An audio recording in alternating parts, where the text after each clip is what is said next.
Okay. Now, so in the bottom of the page, what did we say yesterday? We said that if a person found something in a hotel room, right? And beforehand there were three different people over there.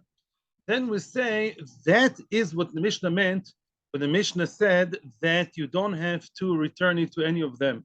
Why? Because even if we say that people usually trust each other, and even if we say that Rabbi Shimon ben Elazar would say that when it comes to Jewish people and you lost something in the street, you did not lose your faith in humanity, or at least in the Jewish nation, and you expect it to get back to you, and therefore there's no use. When it comes to one person against two, and there was nobody else in the room, no chambermaid, nobody from the lobby came upstairs. It's only these three people, and the person who lost the item did not get it back from the other two roommates, and he suspects them to be lying or somebody's hiding it. Either it's completely lost and he just has to go home back to where he lives, or one of them took it. But the huge is much more clear and pinpointed. Here, there are two people, and everybody's telling me, it wasn't me, it wasn't me. Ever seen in class, the paper airplane in the back of the teacher? Then the teacher turns back, who did it? 40 people are like, not me. You said you admitted it when you were a kid, okay? No, I never did. So, same thing over here. Nobody admits. In such a case, says Rav Nachman, we said, in such a case, that's what the Mishnah meant, that the person who comes to them afterwards to the room, the next guest, he finds something, he doesn't have to return it.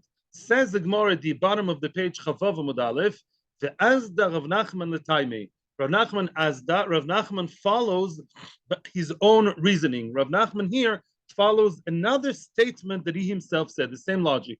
Dama of Nachman, says Rav Nachman, Ro Sela Shenofal Mishnayim. A person saw a sela. A sela is a coin, a valuable coin. He saw a sela that fell from two people. So I saw in the Meforshim Shulchan Aruch, Shnai means I saw two people walking, yeah, and I saw that one of them, I don't know which one.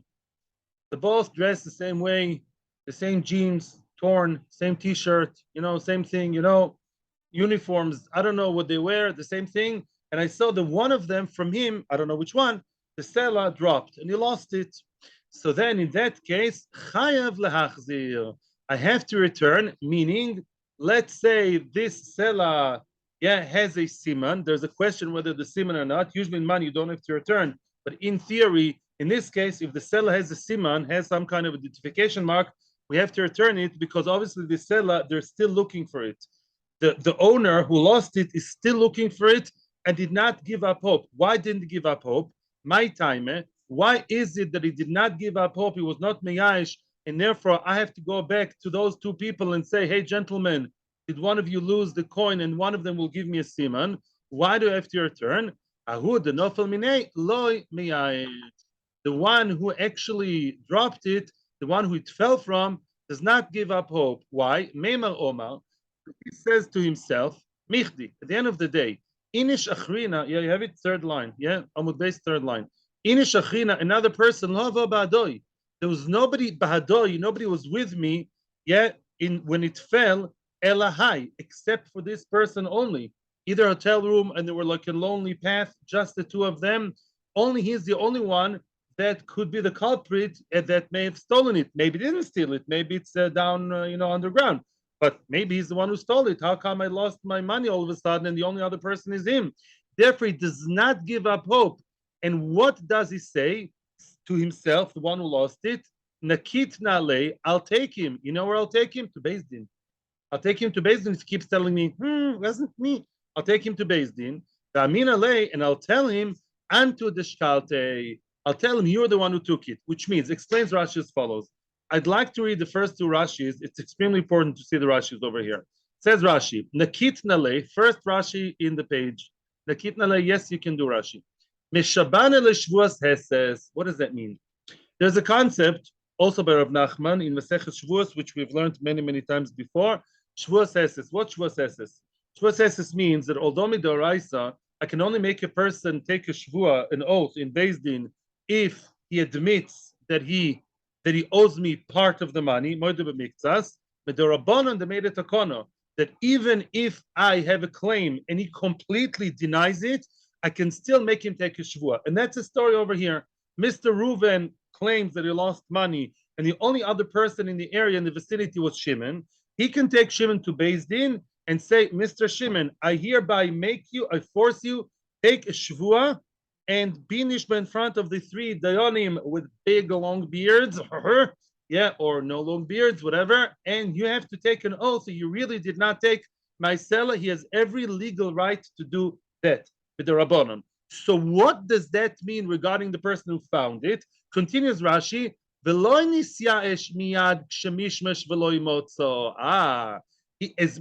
did we say? Remember at the beginning of the parak? When it comes to money, people all the time memashmish in the money.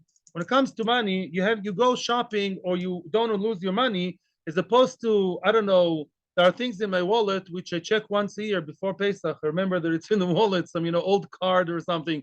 But money you use all the time. Money all the time, constantly. You memashmish, you look for it, you rummage, you feel it, and therefore, he did not find it.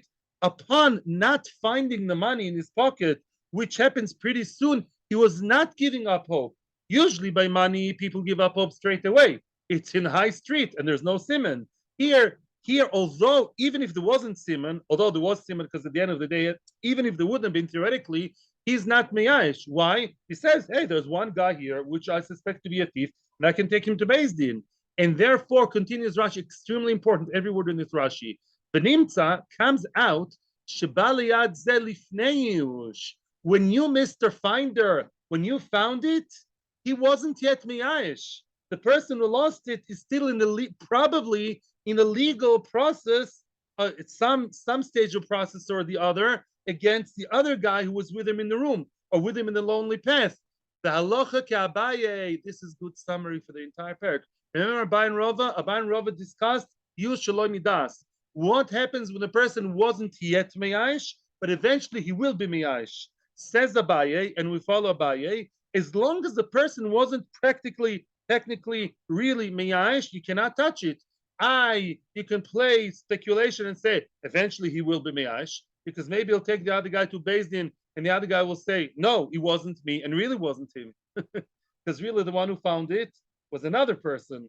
Yeah, it's not really the other guy, Shimon, who was together with Reuven. He's not the one who really stole it. So eventually it will happen, mister, but it didn't yet happen. So says Abai, we go with real hard facts. As long as the one who lost did not really actually give up hope, you ain't allowed to touch it. Not only don't touch it, do touch it and bring it back to him and ask the two of them who lost it. And if they will tell you me, you have to ask for Simon. However, continues the Gemara, Bishloisha. Let's say exactly the same story would happen when it comes to three people. In other words, imagine yourself the following scenario. You follow three people, they all look the same, you don't know who's who. Yeah, three soldiers, three, I don't know, Hasidim, three something, yeah. And you see there are three people walking, and some seller fell from one of them. They kept on walking. You found it, and there are three people now in the story. Do you have to return it to them and try and find out who's the owner? No. In that case, as opposed to the previous case, you don't have to give back. Says the Gemara, you don't have to give it back to the potential owner. My time. Why is that? The one whom it fell from, the one who lost it, whoever that may be, Vadai miyash. For sure he's miyash. He gave up hope straight away. Now, first of all, remember, we said with money, he knows about the loss pretty quickly, right? So we assume, because with money, you know about it straight away. And that's called the first stage of Yush, is to know that you lost it. So even if you follow Abaye, he knows that he lost it. And very, very soon after the realization that he lost it, he also loses hope. The second stage is to be miyash and lose hope. That also happened here. Why did it happen? Memar Omar. In this case, we're now quoting what goes inside the brain of the one who lost. Memar Omar, he says to himself, Michdi, at the end of the day, Trei havu ba'adoi. There were two people with me. My name is Reuven. I lost the money. I have two people here, Shimon and Shmuel, Schwindler. Shimon, Shmuel, Schwindler. There are two people next to me. In a kitna lehai, if I charge one of them, or if I, come up front to one of them and claim against him, Omar lo shkaltia. He said it wasn't me. No paper airplane, no lost money. It's not me. If I now approach the other guy, Shmuel, Omar lo shkaltia, you'd also say I didn't take it, right? In other words, like this, each one would say, it's the other guy, not me. And therefore, the misken, the one who lost it, probably gave up hope already when you found it. Why? There are two stages. First of all, he, as Rav Yitzchak said at the beginning of the parak, we say that the person finds out about lost money technically very soon, because as you go shopping, as you walk down the street, you want to make sure the money is with you for safety reasons, for shopping reasons. And secondly, we follow Abaye's opinion that said Yush lo midas lo havi yush. Here it's Yush midas. He's aware of the fact that he has no chance of getting it back because there are two against one. I'm not reading Rashi inside now. Rashi says, what about taking the two of them to Beis Din and make each one take a shvua? Says Rashi, that does not work. That doesn't function. Why? Because shvua, you can only be mashbi a person on a vadai, not on a sofik. In most cases, only when at least your claim is a vada claim, you claim, I know you're the only one who was there and I highly suspect you and only you can go to Beis Din and claim that. But if you have two suspects, you can't be mashpia two people and say, maybe you, maybe you, maybe you. That's the way shvur works. That's the way it goes. And therefore, the person lost hope. And, so what does that have to do with Rav Nachman? That's exactly the case we had before, right? Rav Nachman said there are three people in the hotel room.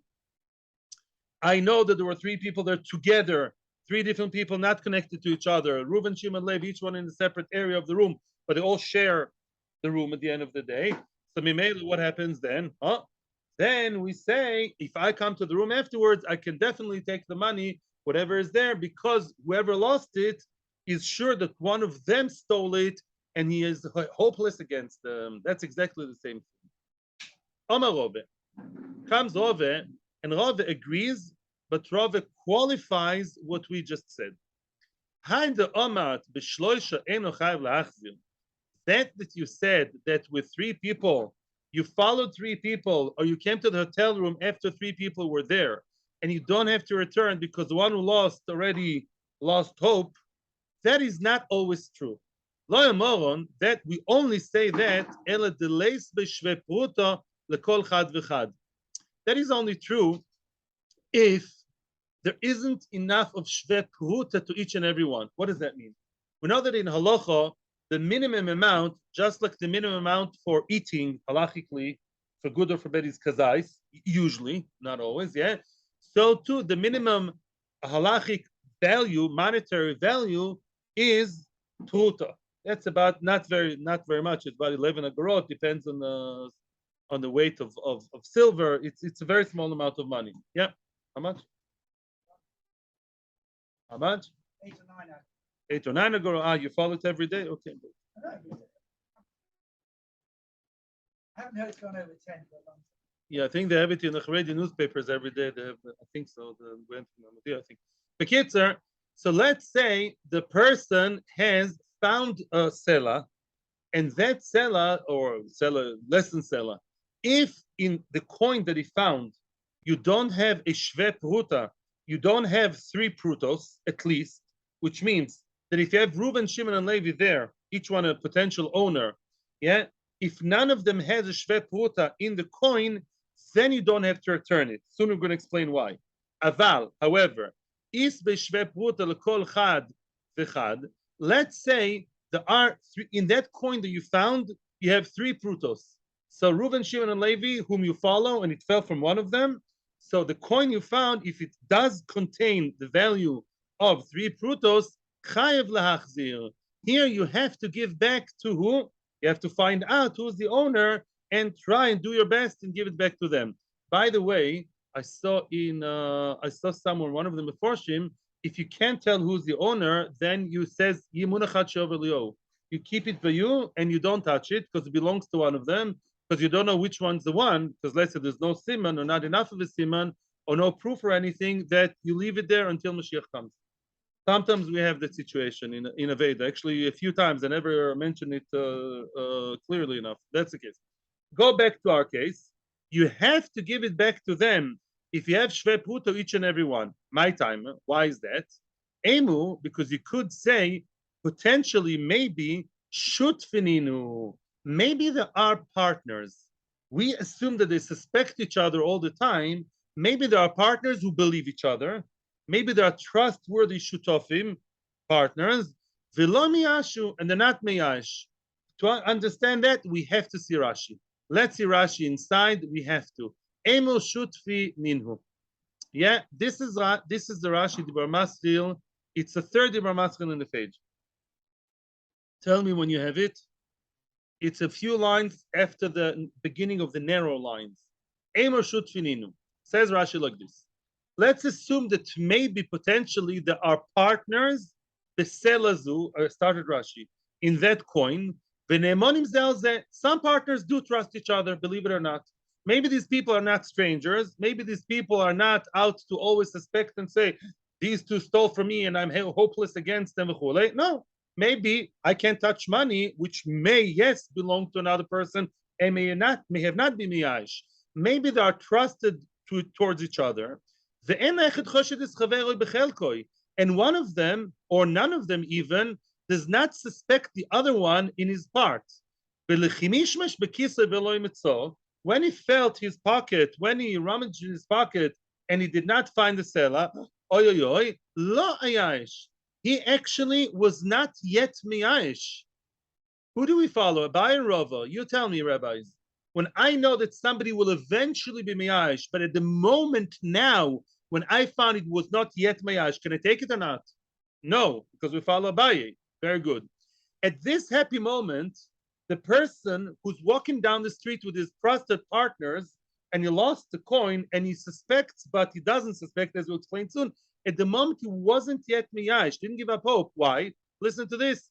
Did you ever play tricks on anybody? Did you ever pull the leg, ever? No, I do it. I used to do it all the time. Now I'm old, yeah? Says one of the partners, Meimel Omar, he says to himself, one of my partners found the selah that I dropped. In order to shtoch me, he keeps quiet. He's playing a game on me. He's pulling my leg. How do you say in British? He's having me on, right? He's pulling my leg. What? He's teasing me. Ovedalai. In Hebrew, you say ovedalai. Yeah. In other words, he's teasing me. He's playing a game on me. He's pulling my leg. And that's why. But eventually, the game will be over, right? When you good teaser, at the end of the day says, yeah, it was all a joke, right? Aha. Says the Rashi, the Nimtza comes out, Shabas liyad zeh, when the coin came to the hands of the finder who's walking behind them far away, lifnei yushbas liyodoi. It came to his hands before Yush kicked in, because maybe they're shutfim, and maybe they believe that eventually the truth will come out. Maybe it's just one funny game or unfunny game, yeah? And therefore, and we follow Abai, as you guys all said, before real Yush comes in, don't touch it. Hilkach, therefore, continues Rashi, Afal gav the Sela dovo shen bo siman hu. Wow. Says Rashi, the Sela has no siman. Whoa. Chayiv lehachzi, but it's machlokas rishonim. Rashi says, even if there's no Sela, he has to give back. The question is, I will give back even though there's no siman. Leave that for now. But conceptually, he has to give it back. Aval, that is only if there are three prutus there. Why? Why does three prutus make any difference? Yeah. Now that I understand that maybe they're partners, right? And therefore, if you have three prutos, then we say that you have to give it back because the person wasn't yet miyash, because maybe they're not enemies, maybe they're friends, maybe they're trusting each other and just play funny jokes with each other. Continues Rashi, now you'll understand the three prutos business. Aval, however, ki ein b'sholosh prutos, let's say that sela does not contain three prutos, one for each. Then you don't have to give it back. Why not? Says Rashi Manavshach, either way. If there are partners, if they are partners, right, in that sela, I don't have to give back something that has less than Shove Pruta. If Reuven, Shimon, Levi are partners, and the item that I found is worth 2.5 prutos, as bad as my math is, I know the 2.5 is less than 3, right? So then if you divide to each one then really none of them has a shve pruta. I don't have to give it back. To be goizel, you're not allowed to steal less than shve pruta. But to give back, I don't have to give back something that doesn't have the value of pruta. So the only reason why I would give it back to them is maybe their partners, shkoyach. If they're partners, Reuven, Shimon, Levi partnership and something less than shve pruta to each one, there's no value. So the reason why you do have to give it back in case of less than shve pruta is the reason why I don't have to give it back. Because if you divide the partnership to each one, comes out nobody has a shve pruta. I'll take it to myself. What will I do with it? I'm one guy. For me, it's worth 2.5 prutos. Ve'im shel echad mehem, continues Rashi, if it belongs to one of them, or shel shnaim, and if it really does belong to only one of them or two of them, and they're not partners, then no yeshu. In other words, if they are not partners, then they suspect each other. There are two or three different entities financially, and then already they were miyash. Very good. So mimanavshach. If they're not partners, right? They're miyash. If they are partners and each one has less than shve pruta, then I don't have to give back something less than shve pruta. So either venue you take, in that case, you don't have to give back if it's less than shve pruta, less than 3 prutos. Yeah, because mimanavshach. If they're not partners, they suspect each other and they were miyash long ago. And if there are partners, yeah, partnership of 3 over a matbea of let's say 2 or 2.5, it does not have to be returned, right? They're not miyash, that there's no value. Yeah, you get the seesaw here. Either there is yush or there's no value. Mitzad no value, I don't have to give back. Mitzad yes yush, I don't have to give back either. So if 3 people with 2.5 prutos, whatever the case may be, I don't have to give it back. Now continues the Gemara even more, taking one step further, more audacious. Ikadamri, some say, Omarove, the Torah says, Afal gav the leis be'eloshve shtei prutos chayv lachzir. Says Rove, let's say the coin you found has 2 prutos, has the value, is worth 2 prutos. You do have to give it back. Why? 3 people, 2 prutos. That's not enough for each one. Who's going to eat first? My time. Well, why all of a sudden you say the 2 for 3 is good enough? Says the Gemara, Amor, you would say shutfininu. Maybe there are partners. B'chad minayu achuli achle lemante gabe chavre. And one of them was Moichel, the money to his friend. Maybe 2 of them are partners, right? And one of them said, my half a pruta, I'm Moichel to my friend. I'm not going to start, looking for half a pruta. It's not worth it for me. I'm Moichel to him, whether he stole it, playing games on me, whatever that may be. I'm Moichel. So really, you have 3 people with 2 prutos, but one of them may have gone out of the game. So you really only have 2 people with 2 prutos, and you do have to give it back. One of them pulled out of the partnership. So you only have 2 partners with 2. Says Rob, you have to be so careful. Even in that case, you do have to give it back just in case. It's a sofek. Sofek, don't touch it. Again, don't get mixed up with a person who already picked it up. I don't know what's going to be then. But to pick it up for yourself and take it for yourself, you don't do that in case of sofek, right? Maybe it is owned by somebody else, then you can't take the money. The next piece is I would say is one of the most important pieces. Every word of Gemara is important. But the next piece is extremely, extremely fundamental to and comprehensive to understand the entire parak of Eilu Mitzvah. I even made a chart. Watch out. Today will be video and a chart. It's not a difficult chart. Not because it's difficult, just because it's going to summarize. Let's give a small introduction. There are at least three Torah commandments connected to hashavas aveida, right? One of them is the mitzvos lo ta'aseh, negative commandment of what? Of lo tuchal leis'alem, do not ignore. You find something in the street, do not ignore it and just go on, right? What should you do? Is a positive commandment. I'm by number 2 now. Hashev teshivem, you should surely, surely? No, nice girl. Yeah, you should surely give it back. Hashev teshivem, I'm making fun of this translation. Yeah. Hashev teshivem, you should give it back to who? To the owner. So that's a mitzvah to say. And also, it's not nice to steal. There's an loy taseh, loy tigzol, don't steal. And when you take something of somebody else and you know it doesn't belong to you and the person is searching for it like crazy and you take it to yourself, then it's lotigzol, you're mamish a thief, right?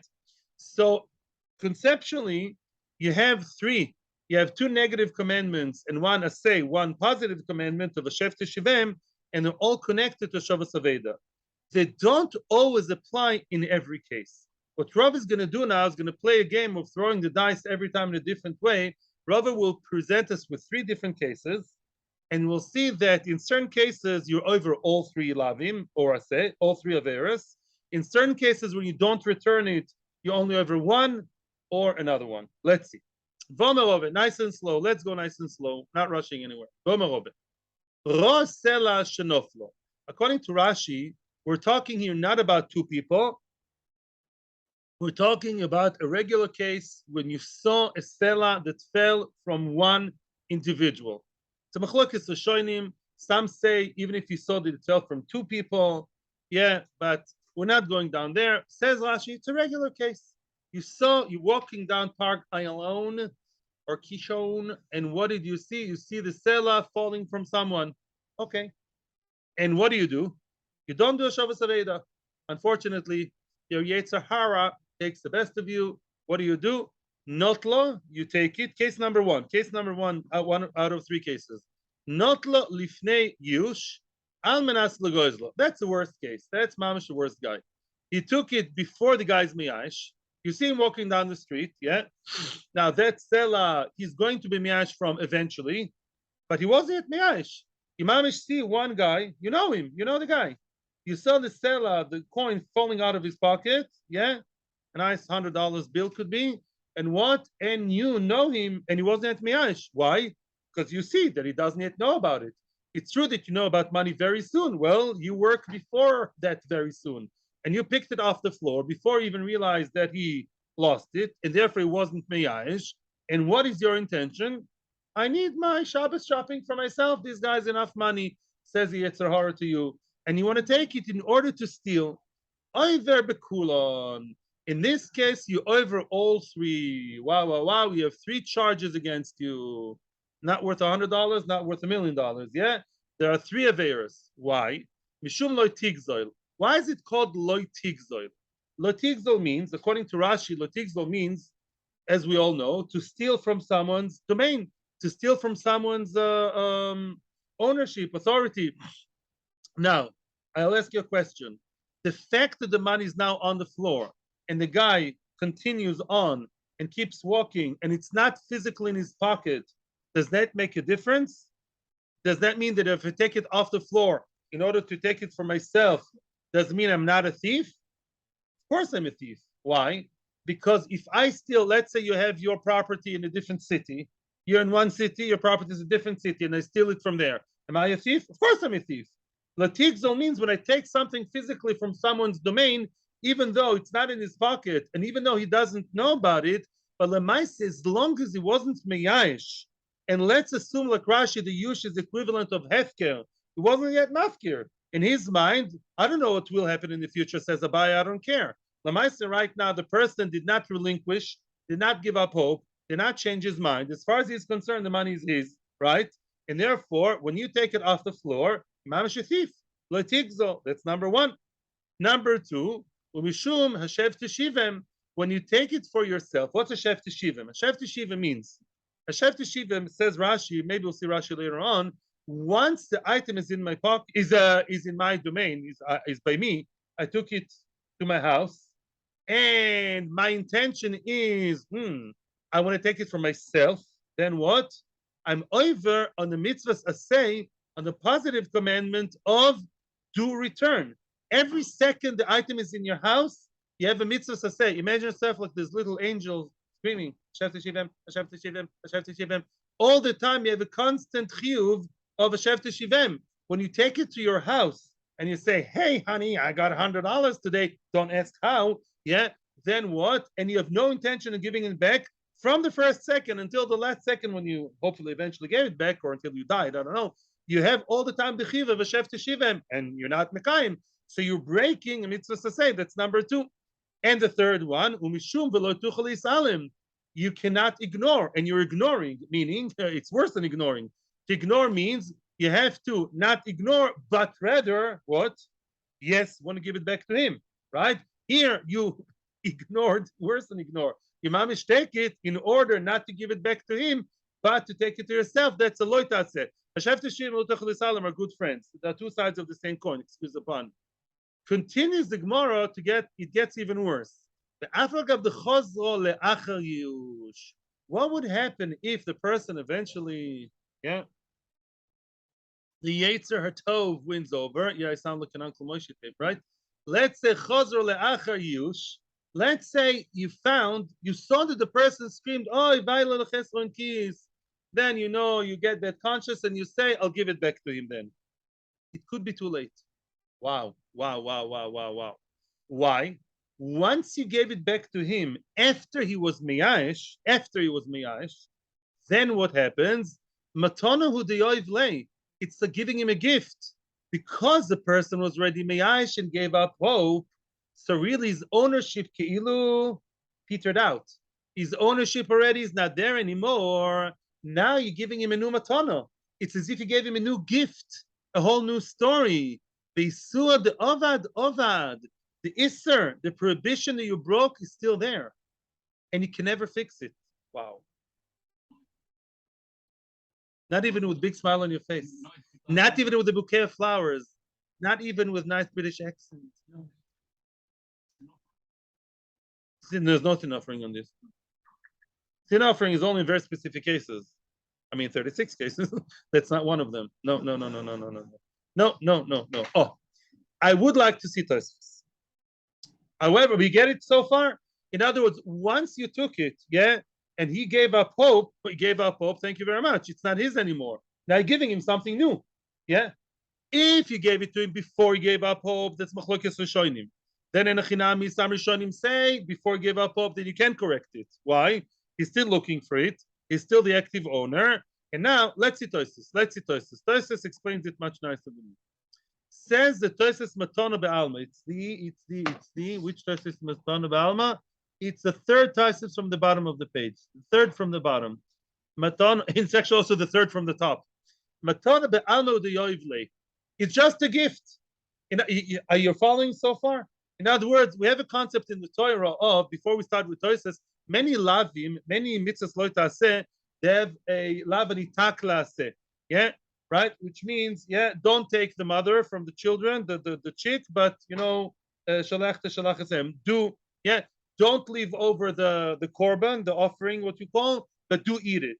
Once I ate the korban, I can fix it up, so to speak. Speaking very balabatishly, yeah, there's a lot that can be corrected in the Torah, right? Frek Tosfos. Look at Tosfos Matana be'alma u'deyoivle. The Gemara says, no, this is not something that this is incorrigible. This is not something that can be fixed because once he's miyash, too late. Says Tosfos, why? One of the three averis he does over here is what? Lo tigzol. Don't steal.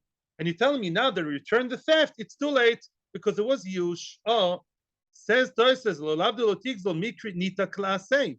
The Gemara does call it lav nita klasei. Means once I returned an aveida, once I stole something and returned it, then Hashem forgives. Then it's done. Then Hashem won't punish me anymore. I stole, I gave back, I'm a good boy. I don't even have to pay double, only if it's a gneva. Yeah? The Perek Shuluch again, im ken, Frek Tosfos. Kevan delinin zela loy mikri matono. Again, it's a chiddush of Tosfos. Tosfos claims that even though there was yush, but because gezela can always be returned, that's how Tosfos thinks. Not everybody agrees to that. In other words, Tosfos claims because gezela in the Torah is considered to be something that is fixable, that can be fixed, that can be corrected. So to Hashev Teshivim, yeah. Now I was mekayim the mitzvah of Hashev Teshivim. So gezela and Hashev Teshivim surely do return. I did fix them up. Why is the Gemara saying no? The Shloimer and the Chinami says Tosfos. The lo kai ela alav the lotuch.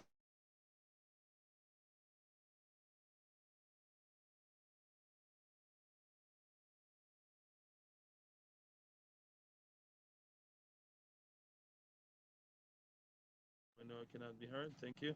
Okay, I'm sorry for the. Yeah. Okay. Case number two. Case number two. Case number two. Case number two. Not lo lifnei yush. Line starts with the word yush. Case number two. Another kind of bad guy, not as bad. Not lo lifnei yush. Person found the item, right, of the one who lost it, the money, before yush. He knows that the person is still searching like crazy, walking with a megaphone. Where's my seller? He took it bifnei yush. Al menas lachzira. Good boy. He took it, put it in his pocket, in order to give it back. Yeah, in order to give it back to the one who lost. Ule'achar yush. After the guy was miyash, then he says to himself, "Wait a second. I just heard the guy. Who's the guy? The one. I just heard the guy who lost it, miyash. I heard him saying, "Vaylo lechesron kis niskaven legoizlo." Now he says, "I'll take it to myself." It's like a krum svara. You get the guy? Get what he's doing? He originally took it in order to return. Now he heard that the guy's next door neighbor says to his wife, "Vaylo lechesron kis." Gave up hope, says the one who lost. So the one who found says, "Aha, now I'll take it to myself." That's interesting. What happens now regarding our three friends, the three different aveiros? Over mishum hashev teshivim. The only aveira that he breaks is a shev teshivim, the mitzvos say. Why is that? Why is it only a shev teshivim? You know why? I'll tell you why. Like this. Lo tuchali salem is at the first moment when you come in contact with the aveida. At first, he wasn't mitalem. He did not ignore. He took it for a good reason to give it back. That's not lo tuchali salem, right? What about lo sigzol? What about lo sigzol? Oh, Machlokes Rashi Tosfos. Rashi says lo tigzol is only when you actively take it from the person's domain. Over here, what was the gneva? I would call it a mental gneva. Nothing active happened here, right? He took the coin to his house in order to return, and then in the middle of Shmoneh Esrei, he all of a sudden thought, "I'll keep it to myself." Therefore, the change between being a good boy and a bad boy happened in his mind. Nothing physical happened. That's not lo tigzol. That's why lo tigzol, he did not a nice guy. No shidduch for my daughter. But lemaisa lo tigzol he didn't do. So what is the only one that which avera is left here? Hashev teshivim. Why? Hashev teshivim, as I told you, as Rashi says, is from the moment you find it until the moment you give it back. You have a constant chiyuv of Hashev teshivim, and therefore, even though it's only mental, it's only in your mind. When at some point, some sunny morning, you decided, "I'll keep it to myself," Hashev teshivim applies. Once you decide, "I will not return," then the little angel shouting, "Do return, do return, do return," is still shouting loud and clear. So, because Hashev teshivim will never go away until you actually return it. And therefore, Hashev teshivim, out of all three, the assay of do return does apply for that guy who's, decided to do the wrong move, the bad move mentally in the middle of the process. That's the only one. Case number 3. What? Yes, thank you.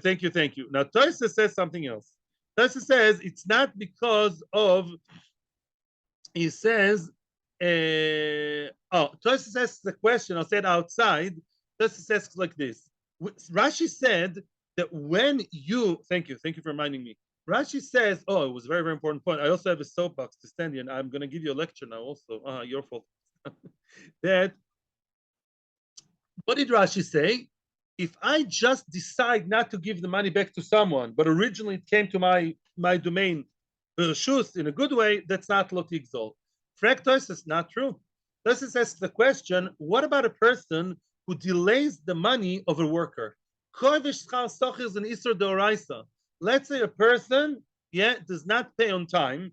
The worker is waiting for the money, and the person who has money, the boss, the one who ordered the work, the one who commissioned, whatever, the one who has to pay now for having the work done, did not pay him on time. So he's over an Isser D'Oraisa, and from people do it all the time. I'm sorry, And what? And he's over the Avera every second. Why? According to you, Rashi, why are you telling me? And it's an Iver of lo tigzol. Tosfos brings down a Gemara from later on. In other words, why? You Rashi tell me that only if I steal, like in the stories, if I take physically from someone, that's lo tigzol. That's not true. I'm the boss. I'm the one I'm the one who's supposed to be paying, right? For the freelancer, for the person, and I have money in my pocket, and in my mind I decided I'm going to show him.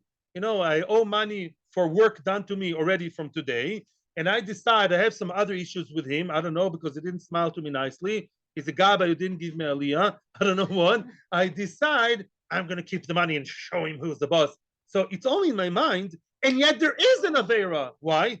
Why? Rashi says Tosfos. Answers Tosfos, and he argues. He says it's not the same. Over there, I'm sorry.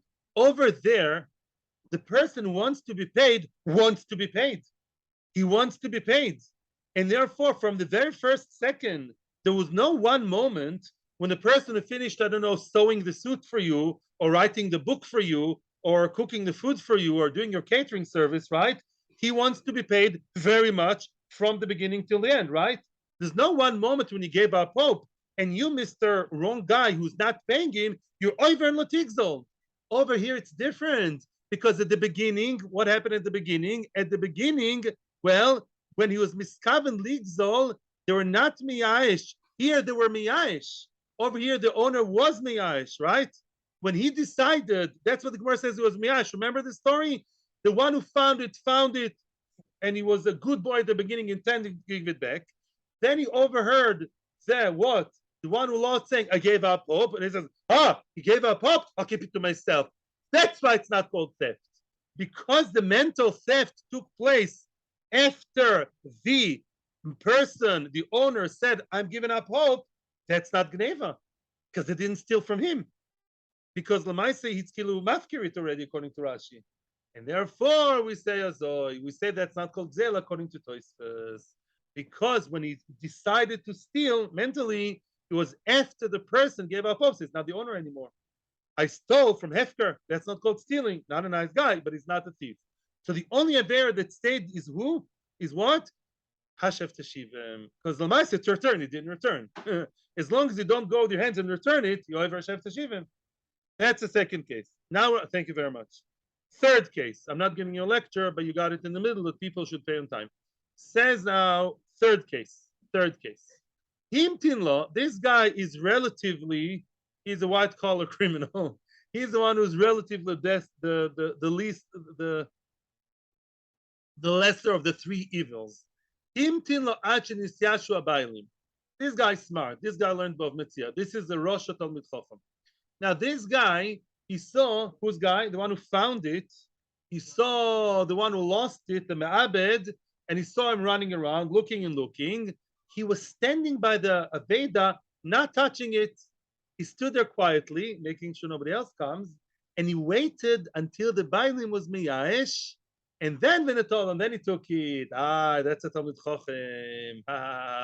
He knows Abaye, right? Yeshua Midas. So what does he do? This guy, he's waiting quietly, patiently, waiting in an ambush until the one who lost it says, I gave up. Then he quickly grabs it and he says, I'm a good boy. Why? He was miyash, and only then I took it. And I went to Amud Yomi. I know my stuff. Yeah. Then he's not exactly clean. He still has one aveira. The only aveira he has is lu tuchali salim. Why? He's ignoring it. He exactly. Lamaisa, this guy who the one who found it is purposefully ignoring, meaning he's not acting. He's being passive aggressive. He's being passive on purpose and not quickly running to give back. Why isn't there Hashav Teshivim? What? Very good. Hashav Teshivim only starts when you take it, then Hashav Teshivim kicks in. This guy's a smart guy. He's a Rosh Talmid Chacham. What does he do? He decides not to take it and only grabbed it after Yush. So Gzela is not Goizel because he really took it after the person gave up hope and was like Mafkir / Miyash, not a Gazlan. Hashav Teshivim does not apply because he only came to him after the person gave up hope also. There's no moment of Chiyuv Hashava. But Lotuchali Salam, he was over. Lotuchali Salam, don't ignore. Act quickly. And right away, when you realize that the person lost and still is looking for, should give it to him right away. You want a chart of that? Chart is coming today. Chart attack. Amar Rove. Another statement of Rava, similar. Haiman, That person, the chazi, the nofal zuzi mechavrei be chaloso. A person who saw that his friend lost his zuz, a coin inside the sand. Imagine yourself a sand dune in Sinai or in the Negev. Go find it. Yeah, you're not looking for a needle in a haystack. It's very hard to find. The ashkechei, but he found it. He found it. Reuven lost the coin dropped into the middle of this nice golden dune, woo, deep inside. Shimon is a very, diligent guy, and he found it, the shakle, and he took it. And he took it. Loi mechayev la'adur ilei. He does not have to give it back to Reuven, who lost it to the sand. My time, why is that? Why doesn't he have to give it back to him? That's quite easy. What? Yush, very good. Ahud nofel minei meyaishu. The one who lost it is meyash. Nobody in his right mind thinks that he can start, searching in, the vest of the hole, of the desert.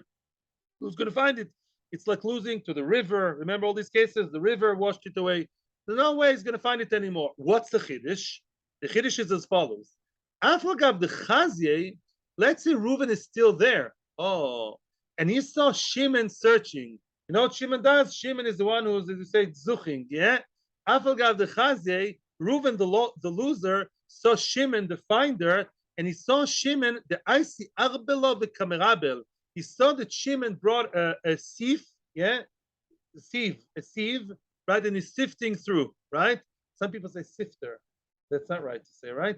So he brought a sieve, and he's sifting the sand because he's looking for treasures in the midbar. That's his profession, Gold Rush, California. Yeah, he brought a thing and he's sifting through. So maybe Reuven would say, hey, I'm not miyash, because look, Shimon is looking for it. Hey, I want to get it before you.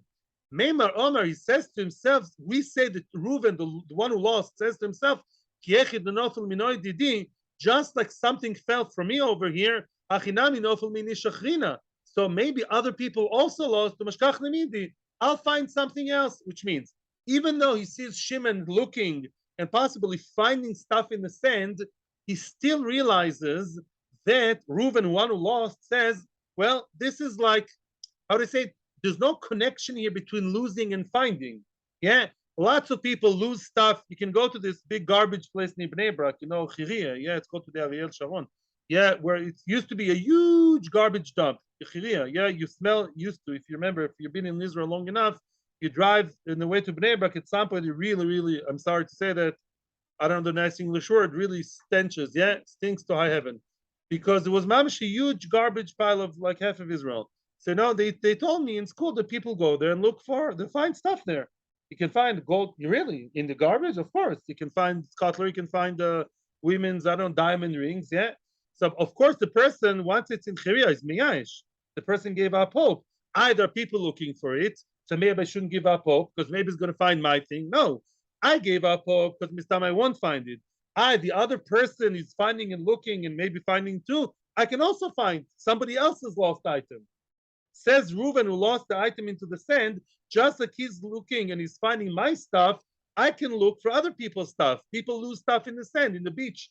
I'm sure you go to a beach, you'll see many, many stuff, all the plastic toys, you'll see them buried in the sand. He found mine, I'll find someone else's, which means that the sand dune be'etzem is like listim, is like a river, is like the low and the high tide. That's already lost. People find, okay, I'll find someone else's. But Shimon doesn't have to give back Reuven his own item. He can, if he's nice, if he's Mishur Sadin, but it doesn't have to, because once it's lost to the sand, it's lost. Once it's found, it's all new story. It's all new Maisa. It's no connection. Questions or continue? Yes, Ellen. We stop for commercials and questions. To aveida. Mishnah. Zug the Heilige Mishnah. Motzo b'chanut. Chanut is a shop, right? A person found coins in the chanut, and says Rashi, we're talking here about something that has no siman. You found an item with no siman, and you found it where? In a shop. You can keep it. Why? It's a public place, and people, obviously, there's no siman, and everybody goes to the shop. It's hopefully popular, successful shop. People go in there all the time, and therefore, once you found it there, it's yours. However, ben ateva, Let's say you found it behind the counter, between the chenvani who sits or stands, like in a pharmacy or like in the olden day shops. Yeah, you have a counter, then you have a person on the other side. Let's say you went into the staff only area because your child needed to go to toilet or something. I don't know. They allowed you to go into the staff only area between the table, between the counter and the actual salesperson and the vendor. If you found money there, it belongs to the chenvani. Why? The chenvani is a shopkeeper, because the shopkeeper, he's the one he domains that area. Most of the money there was money given to him and already owned by him. So if you find something on the floor in the chenvani area, it belongs to the chenvani. If you found it in the area where the customers are, then it belongs to a customer. Which customer? Gay base. I don't know. And Mimela, it's yours because it was miyash. The same thing applies to a banker, a shulchani. What's a shulchani? Like a money changer. Well, it was a banker of the olden days. Yeah, shulchan, a table. They would swap money. They would change coins, currencies by the table. Lifnei shulchani are elu shaloi. Right. In other words, you found money by the money changer. That's a place to find money. Euros, pounds, Japanese yen. You found it on the floor there in the shop. Where the people, the customers are. Belong to you because the person was miyai. So many people go there. But if you found it between the chair, meaning of the shulchani, and the actual shulchani counter, the shulchani also has a counter, right? Today they have this glass, right, with a microphone, right? Okay, but back then it wasn't so sophisticated. You just had a shulchani open space between him and the counter, and he found it there. It belongs to the shulchani. It statistically makes sense that it fell from him. This end of the Mishnah is unclear, and as Rashi says, only in the Gemara we're going to explain what it means exactly. Somebody bought fruit from his friend, or his friend sent him pears, I don't know, maybe as a gift, whatever. Lamaisa, you're getting money, you get a delivery of fruit from your friend, either for money, for love, for whatever. Get a delivery of fruit, from best markets, from somewhere. What? Amen. Soon, we hope. And you found money in it. Oh, in the bag of Zolo Begadol. All of a sudden, Hashem loves you, and there's a whole bunch of money, of coins there, together between the bananas and the oranges. They belong to you. You're the lucky winner. Yeah, go to Dubai. Yeah, now you found the money there within the fruit. That's yours. Again, I'm not going to details. We're just translating the Mishnah. However, if they are tied, if they're bundled, let's say they are in a specific bag with a specific kind of knot, that's a siman, right? Then you have to be machriz. You have to go and actually announce about them. Why? Because there's a siman. Once there's a siman, the person wasn't miyash. I would stop here. I know we're 2 minutes short. Questions, comments? I never stop you from asking questions. I'm so liberal now for 2 minutes. Okay, thank you very much. Will you be here tomorrow? Or are you going back to yeshiva? When? So enjoy one more day. 2 days. Very good. Okay, thank you very much, everybody. Have a great day. Tomorrow's Chodesh, when are we starting? 9:25 as usual? Yeah? 9:25. Sorry. Thank you. Bye. Good.